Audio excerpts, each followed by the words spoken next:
7, 6, 5, 4, 3, 2, 1. Howdy, CROC Nation. Dr. Tommy and Ellie here with you with another amazing CROC podcast for our amazing cancer survivors / thrivers. On the other side of the computer screen, Angel Santana, Have Faith, Let It Begin. Angel, what a ride. If I could sum it up in one word, roller coaster. Is that 2 words? Roller coaster. I think it's 1 word, actually. I think you're good. Okay, because I had a mental block for a second. Roller coaster is exactly what I'm writing.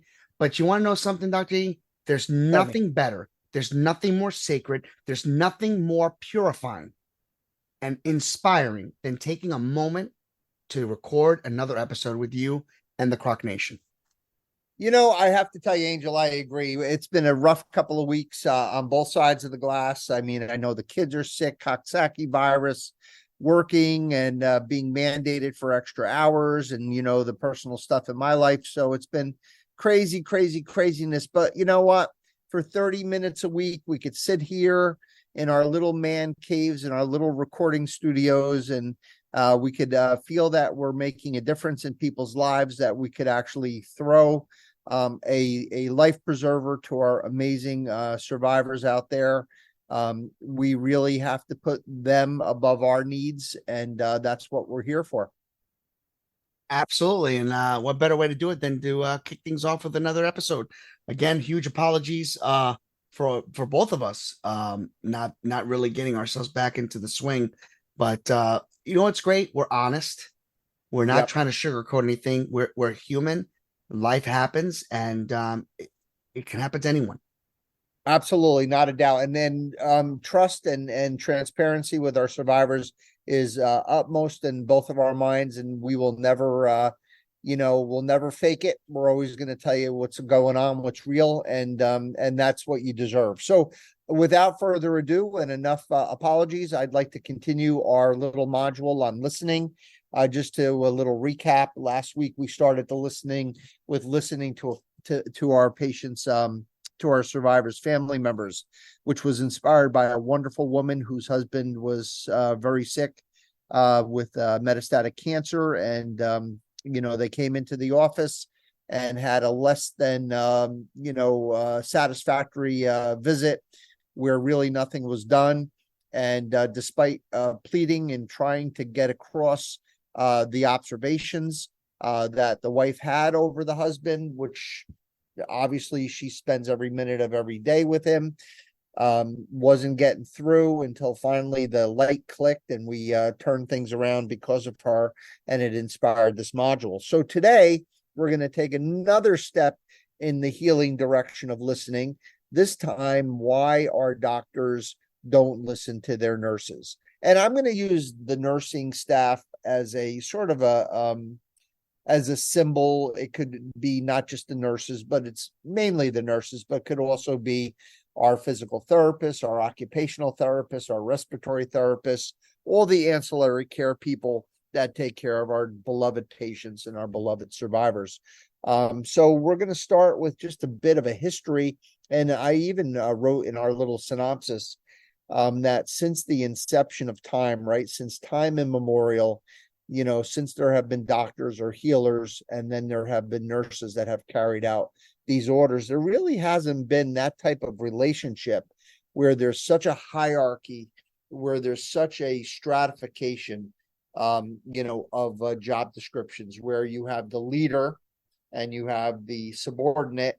And I think the only example I could think of, or that I saw in my research this week, was in the military, where you have the generals and the admirals, and you have all the higher echelon, colonels or whatever, that are sitting in a room with all of these maps and all of these sort of recreations in front of them.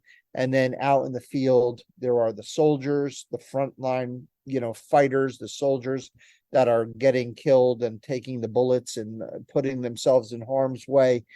And I thought that was a really great metaphor for what's going on with the doctors and the nurses, and how the doctors are the ones barking out the orders and basically this has been the way it's been forever. And I can only speak for the medical system since 1982, but being in the field so long, you hear the stories of the old days, and some people will call them the good old days, but they're probably more the bad old days. Because I've been there, Angel. I've heard the yelling. I've heard the doctors yelling at the nurses, and I've heard the doctors berating the nurses, and I've seen the public humiliations. I've seen the inappropriate behaviors. I've seen the chauvinistic rants. I've seen the bullying. I've seen the sexual harassment, and I've even seen violence. I've even seen doctors throwing their shoes across a room, and I just can't even tell you how embarrassed I am, by all those bad behaviors. And I want to start the podcast with a personal story. And Angel, I've told the story on the podcast before, but I'm going to tell it again because it kind of falls into line with our listening protocol. Absolutely. Or I'm sorry, our listening module. So it was definitely in the first month of my internship. So I was in the East Orange VA, and I want to even say it might have been my second night on call, but it was certainly very early in my training. And in the VA, sadly, our beautiful veterans who we owe so much to, unfortunately suffer a lot of post-traumatic stress. And what comes along with post-traumatic stress from being in war, being in battle, is addiction. And in most VAs, there's a very, very big addiction unit, or what we used to call the detox unit. And the night that I was on call, we were covering the detox unit, and there was this little battle axe of a nurse. Her name was DeFranzo, and I could use her name because she is clearly not with us anymore. God bless you, DeFranzo, because you taught me so much. But DeFranzo was this VA nurse that was a VA nurse for decades. And here I am, Dr. Tom Iannelli, this newly minted doctor, this brand new intern, all fresh from, best medical school kind of graduate guy, and thought he knew everything. And I was exhausted. I mean, we're talking my second night on call, who's used to working 36 straight hours, right? And I get a call from DeFranzo, and she says, you better get up here. One of the vets is starting to go into the DTs, which is the delirium tremens. And, the job is you have to go up there, start an IV, get them hydrated, calm them down, and get some Librium in them as quickly as possible, because they're going to start to hallucinate, and they're going to start doing really bad things, and they're going to hurt themselves and get really sick. And I was so tired, and I said, DeFranzo, what is he doing? And she told me he was starting to jump up and down on the bed and do all sorts of crazy stuff. So I said, you put that guy on the phone right now. And she says, all right. And I started yelling at the guy and said, listen to me, you get in bed and you go to sleep right now. And, DeFranzo started laughing because she knew, like, the value of me, even saying that is going to be such a joke. She knew that I had to get up there and I had to go do what I had to do. I had to do my work. I had to put the IV in. I had to hydrate this guy. I had to zonk him out. I had to put him on benzodiazepines and blah, blah, blah, blah, blah. To make a long story short, thank God nothing bad happened. But the next morning at 7 a.m., I get called into the chief resident's office, and I sure took it, deservedly so, for not listening to Nurse DeFranzo, because that guy could have really, he started having a seizure and blah, blah, blah. And it could have been prevented, and that was my bad. And it was from that night, Angel, and it's kind of cute telling these stories, that happened so many years ago, brings back memories. But that was such a sentinel event in my life with Nurse DeFranzo, and how valuable a resource our nurses are. And had I listened to her, had I heard what she was saying, had I respected and trusted her knowledge and experience, that poor vet would not have had the night that he had. So the good news, Angel, is that it only took one lesson to scare the living crap out of me. And it only took that one lesson for me to really appreciate the resource of what a nurse is and how important they are to us. So starting from the next first of the month, every nursing station got a dozen Dunkin' Donuts from me before we started. And I just made sure that I never, ever, ever made that mistake again. But let's do a quick rewind as far as just basic listening skills and why doctors don't have them. And we talked a little bit about our training. We have that observational training where we really are trained to evaluate situations really fast and to be really looking and being keen observers. We also have the secret knowledge of a secret fraternity, secrets of life and death, which kind of give us a little bit of an arrogance. We also are learning, we are learning through stamina and focus training. We're up and we're treating for hours and hours and hours. And this creates an arrogance or a superiority, and even this overconfidence where we think we're better than others. We think we're better than the nurses. We think that we're smarter than the nurses. We think that we're absolutely whatever we think is the best thought. There shouldn't be any other thoughts.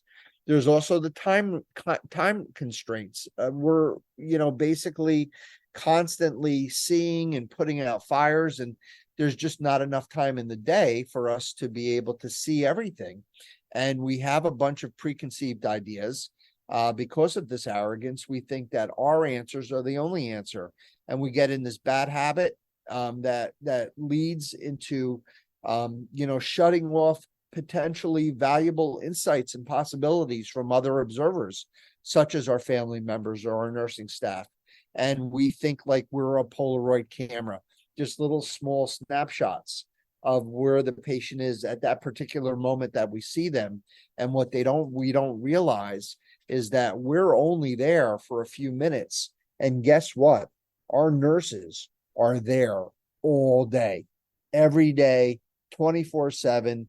And we basically don't appreciate that. And we really need to do that. So there is that to think about. We also have to talk about what our modern nurses are, and I'm never going to put down the old school nurses with those paper hats and the whole thing. And, but I have to say the modern nurses they're badass superheroes. They really are. They're smart. They're savvy. Their training, their training is tough. I think it's as hard as medical school. They really have to really put in the time, and they have to do their clinicals. And many times, individuals in nursing school, I was going to say women in nursing school, right? That shows you how old school I am. But, I was going to say something. God bless us. No, now we're having really great representation from all genders, which is fantastic. But my point is that these guys are busting their ass. They're working hard. They're really, a lot of it is expected of them. They're not just like there to serve the doctors. They're there to serve the patient. They're there to serve the survivor. And we need to kind of pay attention to that. And, again, who's more tuned into a patient than a nurse? I can tell you nobody. The nurses are way more tuned in. They're spending the amount of time, the imbalance with the amount of time a nurse spends with your patient and how much a doctor spends with that patient is enormous. And they know all the nuances of the cases. And, I have to say, there is also a hole in our training as physicians, because there's really no formal training. Maybe now a little bit, in the new age doctor, but there's really has been up to this point no formal training on team leadership and listening skills, which is this module is based on our lack of listening. And we talked a little bit last week about physician burnout and our time constraints. So as far as I'm concerned, very important podcast. If you learn the value of your nurses, if you learn the value of their insights, if you take the time to listen to your nurses and to ask questions, if you are able to not only show respect to your nurses, but even go one step further and show reverence to your nurses, guess what will happen, Angel? You will not only get respect, but you will earn and get respect. Even, you know what? That's true. But even something more important than that. All right. Tell me. Patient outcomes soar through the roof. Mortalities go down. Safety goes up. Outcomes explode. Survivors, thrivers do better when doctors and nurses are integrated. It's been proven in peer-reviewed journals. In the we're going to talk a little bit next week about magnet programs for nurses. We're going to talk a little bit about how these outcomes are improved with better communication with doctors and nurses from the Harvard Business Review, from JAMA, from the great journals. We're not going to get into too much academic stuff, but we will prove to you that listening to nurses is the most paramount and most important thing as a resource for a physician. Angel Santana, your thoughts? I think when it all comes down to it, it always, this entire project that we've done always goes back to the similarity of the one thing we always talk about, and that's patient care. It's all about the patient. Yes. And patient-centric, patient-centered. You got it. And we have to remember that at one point in our life or in a lifetime, we will become some type of a patient. So it's learning your patience and learning to be patient with your patients. Angel Santana, thank you very much for your comments as always. Angel, I am so grateful to you. And I just wanted to tell the survivors that, Angel has his own podcast, a spiritual podcast called Have Faith, Let It Begin. I've been listening to it. I try to binge listen every week. I try to catch up on each of the 5 sessions that I miss because I'm so busy. And I have to tell you, Angel, you are teaching me how to listen. When you talk, I really try to let you talk. I try to let you get out the wisdom that you inspire all of our survivors with. So thank you for everything you do for us, especially on this module on listening.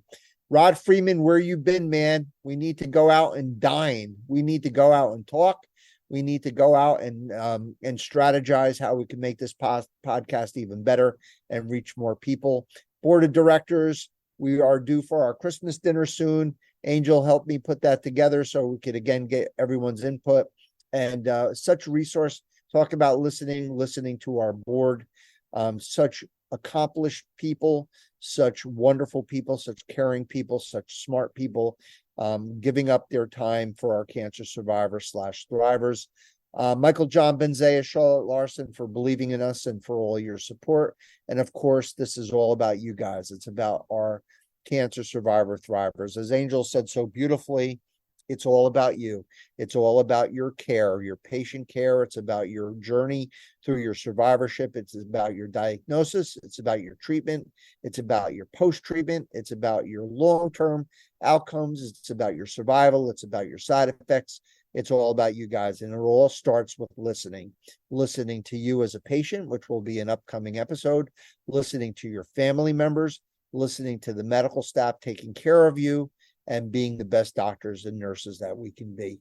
I want to make sure that you guys know how worthy you are, how wonderful you are, how talented you are, how smart you are, how brave you are, how courageous you are, how incredibly strong you are. And as I said, I'm going to say it twice, how worthy you are of a good life for you guys to live your best life.